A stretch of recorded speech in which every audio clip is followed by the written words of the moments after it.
خدائے وحدہ لا شریک کے کرم اور اس کی توفیق سے آقا کریم صلی اللہ علیہ وآلہ وسلم کی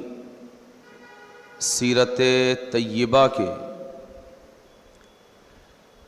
ایک اہم اور انتہائی خاص پہلو سے سلسلہ وار گفتگو جاری ہے کہ آقا کریم صلی اللہ علیہ وآلہ وسلم کی زندگی میں آپ کی ازدواجی زندگی کی طہارت اور پاکیزگی اور آپ کی تعلیمات کی بلندی اور اس کی عفت کہ نبی کریم صلی اللہ علیہ وآلہ وسلم نے اپنے ماننے والوں کو اپنے آپ پر ایمان رکھنے والوں کو اور اپنی پوری امت کو جو تعلیمات آپ نے عطا فرمائیں اسے دنیا کے سامنے رکھنا اور دنیا کے سامنے اسے رکھ کر دنیا کو اس بات سے آگاہ کرنا مقصود ہے کہ جس نبی کی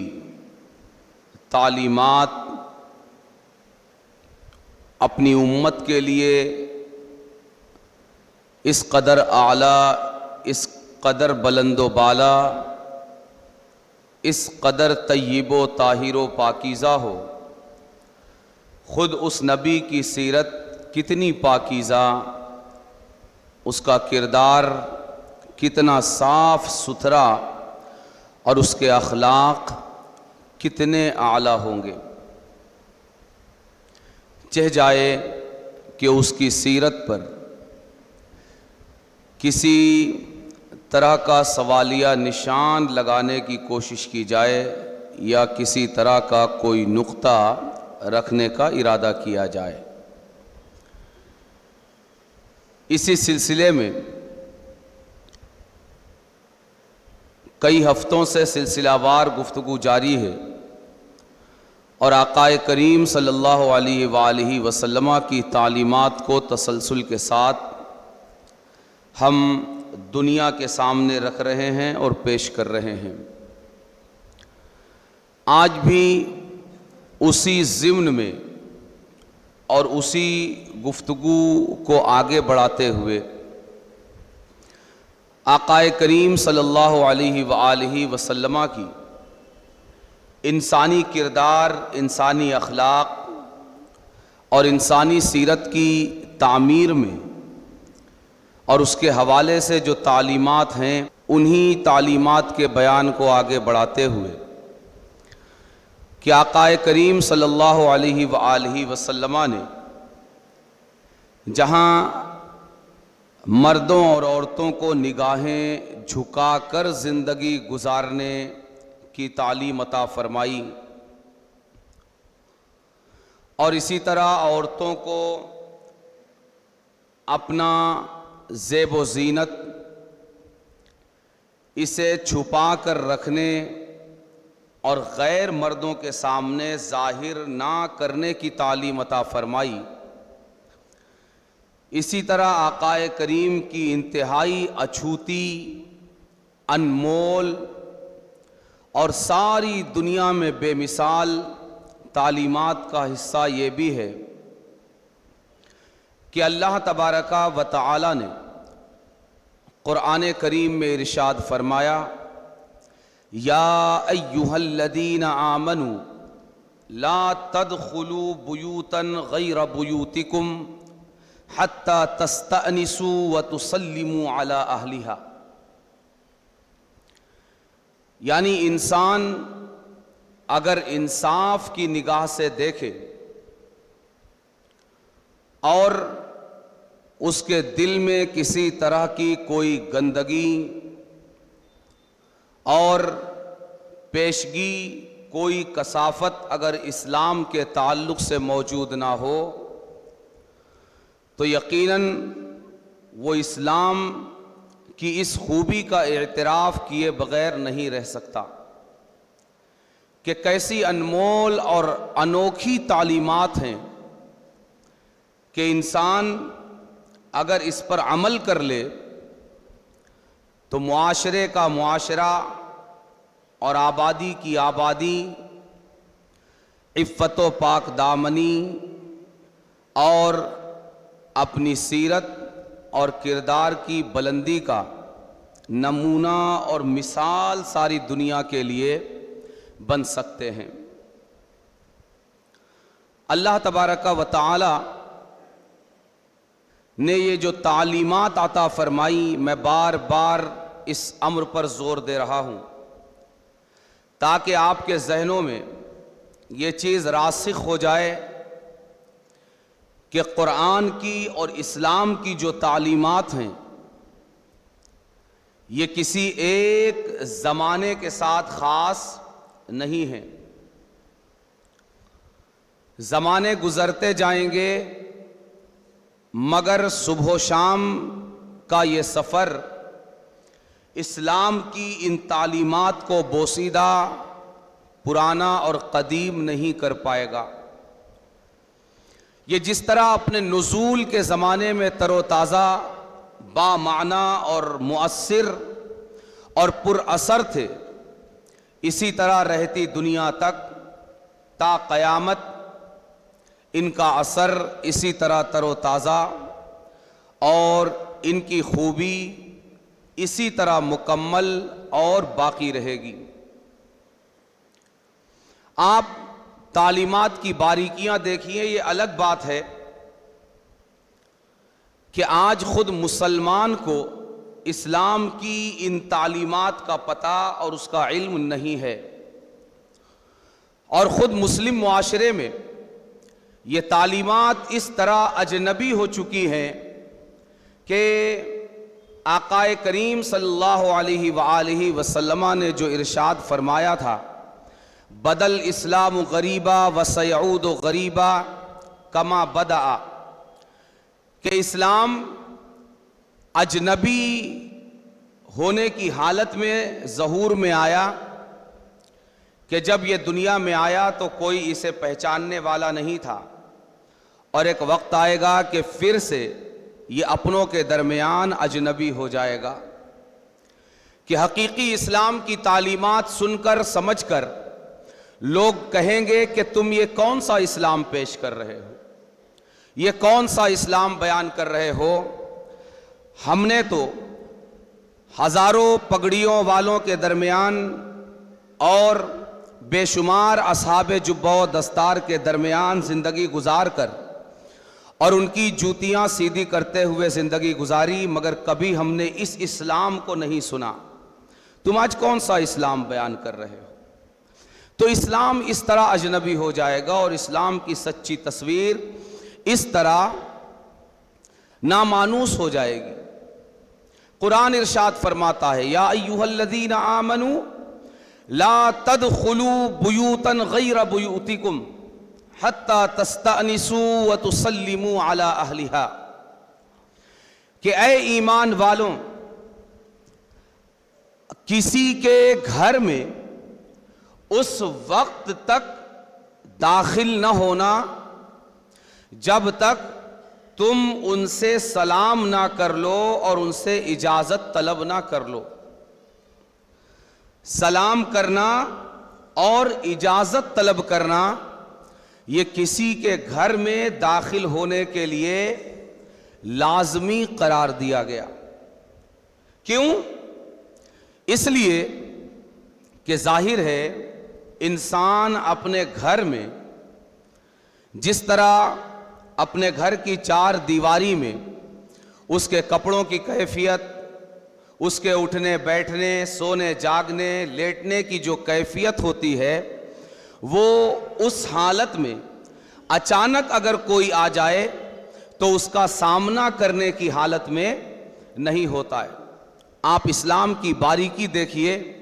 کہ یہ صرف ہمیں اور آپ کو نماز پڑھنے کا طریقہ اور اس کی باریکیاں نہیں سکھاتا، یہ صرف زکوٰۃ کی ادائیگی کے طریقے ہمیں نہیں سکھاتا، یہ صرف حج اور عمرے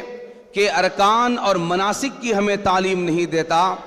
بلکہ ہماری زندگی کے ہر شعبے اور ہر گوشے کے حوالے سے ایسی انمول تعلیمات ہمارے سامنے رکھتا ہے جو قیامت آنے تک کبھی بوسیدہ اور بے معنی نہیں ہوگی۔ قرآن ارشاد فرماتا ہے، اور اتنی باریکی کہ آپ اگر کوئی اپنے گھر میں بے پردگی کے ساتھ ہو، یا اس کا کپڑا کم زیادہ ہو، یا لیٹنے پوٹنے کا انداز اگر اس کا نادرست ہو، تو آپ اچانک اس کا سامنا اس حال میں نہ کریں کہ اسے شرمندگی ہو۔ یہاں تک اسلام آپ کو بے پردگی سے بچنے کی تعلیم دیتا ہے۔ جس نبی کی تعلیمات اس حد تک کی ہو، کیا اس نبی کے تعلق سے یہ تصور کیا جا سکتا ہے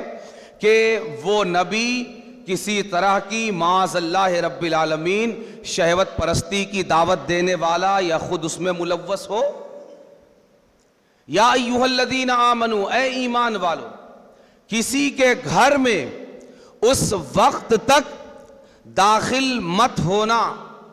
حتی تستأنسوا وتسلموا علی اہلہا،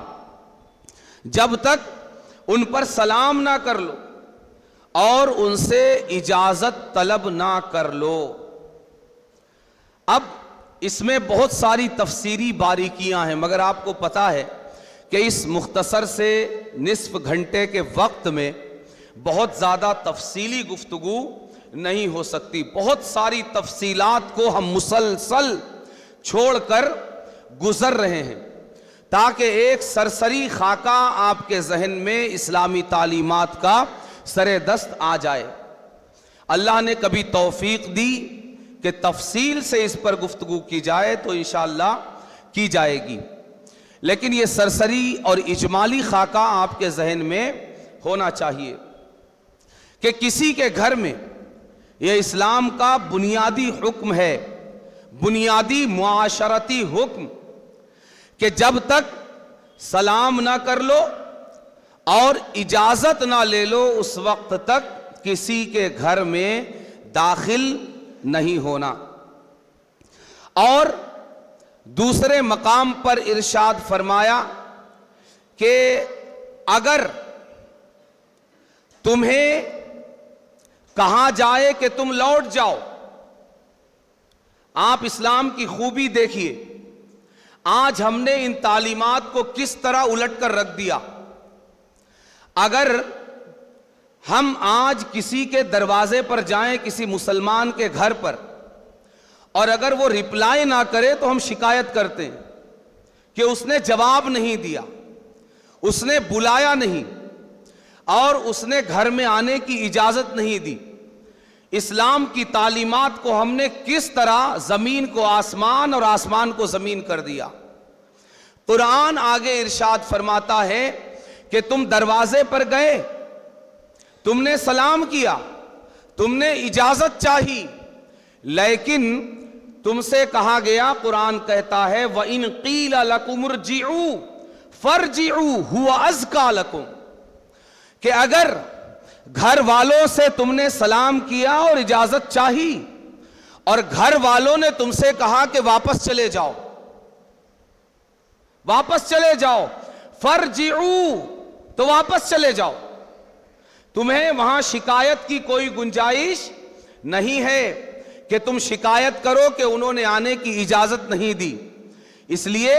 کہ اللہ تبارک و تعالی نے انہیں اس کا اختیار دیا ہے کہ وہ اس وقت، جس وقت تم ان سے ملنے کے لیے گئے ہو، ان کے دروازے پر دستک دے رہے ہو، بیل بجا رہے ہو، ان سے ملاقات کرنا چاہتے ہو، وہ تم سے ملنا چاہتے ہیں یا نہیں، قرآن نے اور شریعت نے اور اسلام نے انہیں اس کا اختیار دیا ہے۔ اور اتنا اختیار دیا ہے، یہ بد اخلاقی نہیں۔ آج ہم اپنا اخلاق دیکھیں اور ہم اپنے آپ کو آئینہ دکھائیں کہ ہم نے کون سے اصول وضع کر لیے، ہم نے کون سے قوانین بنا لیے،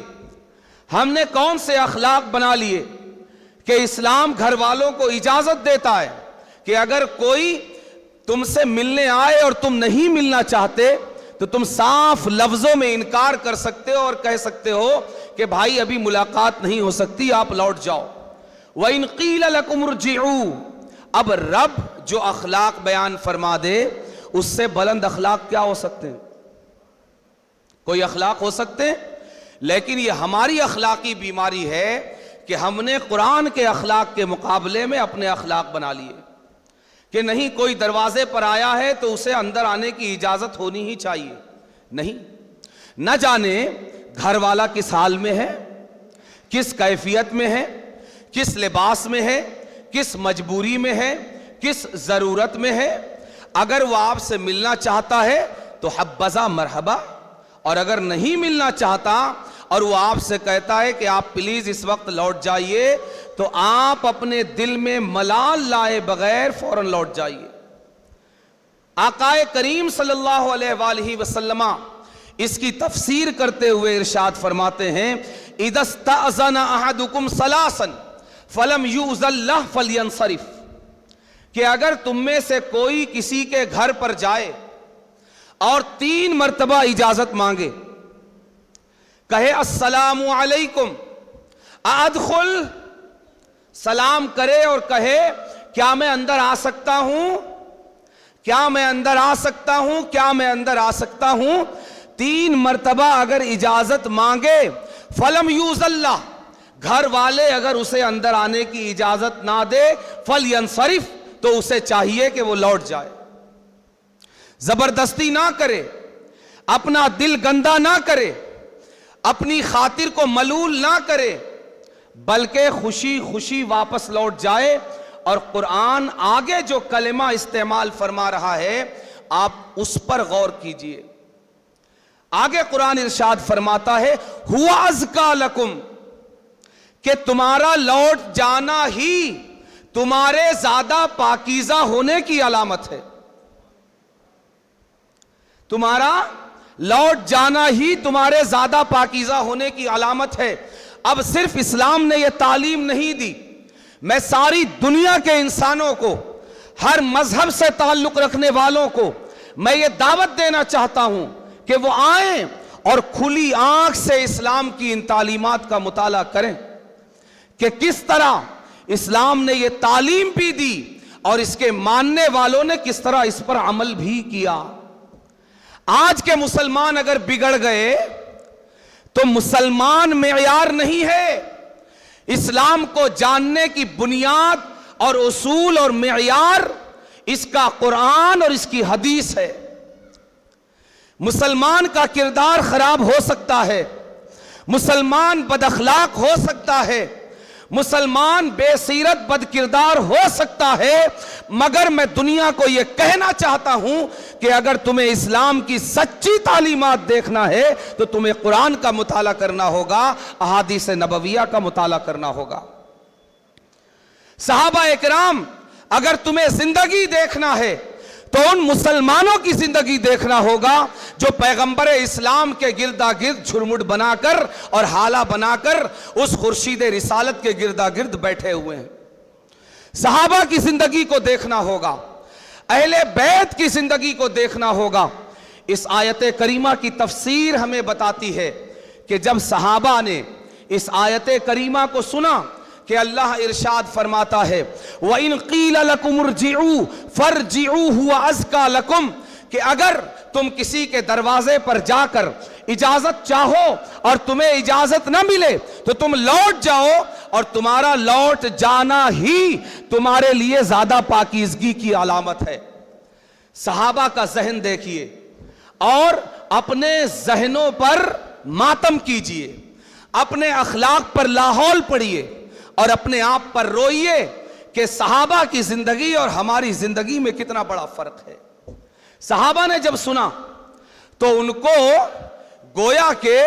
ایک بہت بڑا انعام ہاتھ لگ گیا. ہوا ازکا لکم کون کہہ رہا ہے؟ یہ سرٹیفکیٹ کون دے رہا ہے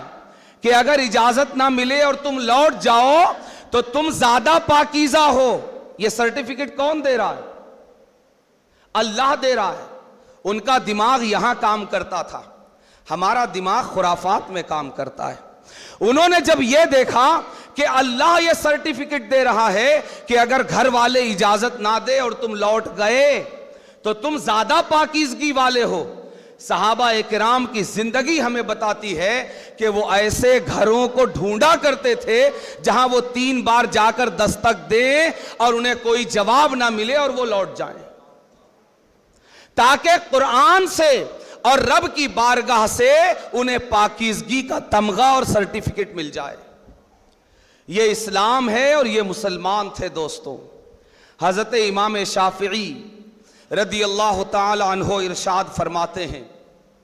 کہ اگر کوئی ڈائریکٹلی